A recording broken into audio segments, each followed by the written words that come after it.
Hey folks, so a lot of people are going to be playing Fallout 4 this week, and a lot of people who have never played a Fallout before. Folks who break like 4 bobby pins on every lock, use the laser musket for the entire game, and still don't know what jet is for. But if you're like me and you've been around the wasteland or two, then Fallout 4 has a difficulty mode that you may want to take a look at. It's called Survival Mode, and last week I sacrificed myself to playing it for 10 hours to give you guys a heads up on just how hard it is and whether or not it's worth your time. May it serve you well in battle. Okay, first things first, this really shouldn't be called survival mode because the normal aspects of what we've come to expect of a survival mode in 2015 are not here. In fact, gone are many of the additions that Obsidian added to the franchise in New Vegas' hardcore mode. You may remember that in hardcore mode you needed to sustain yourself with food and water while making sure you got enough sleep. You had to use special items to restore limbs, and companions could be killed in combat. Well, none of this is in Fallout 4's survival mode. Survival mode simply does some things to make the game a lot harder.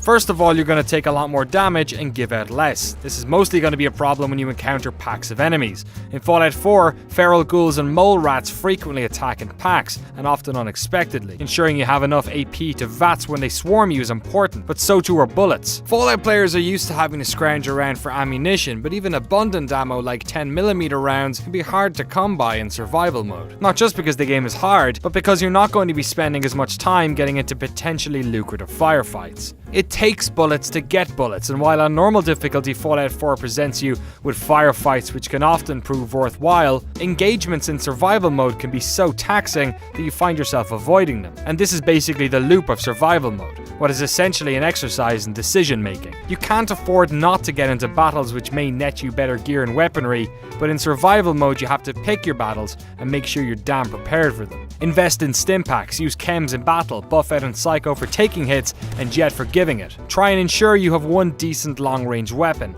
Invest in perks that complement rifles, general endurance, or better still, charisma so you can avoid battles completely. The name of the game is resisting damage, because stim packs are going to take longer to heal you in survival mode. Oh, and in case that wasn't enough, in survival mode the frequency by which you encounter legendary enemies is also increased. These are tougher than normal enemies, which each have a unique piece of gear. These guys are bullet sponges that may not be worth the bother. Don't be afraid to walk away and live to fight another day. There's no doubt about it, life in survival mode is tough, and I certainly wouldn't recommend it for a first run through of the game, because a lot of the subtle mechanics and rules of this world are going to be fresh to you when you first get out of the vault. Also, some of the main quest boss fights become arduous unless you've been really taking care of your progression. But for those of you who are looking to play the game multiple times, it's an added challenge for those of you looking to have a more testing second or third playthrough.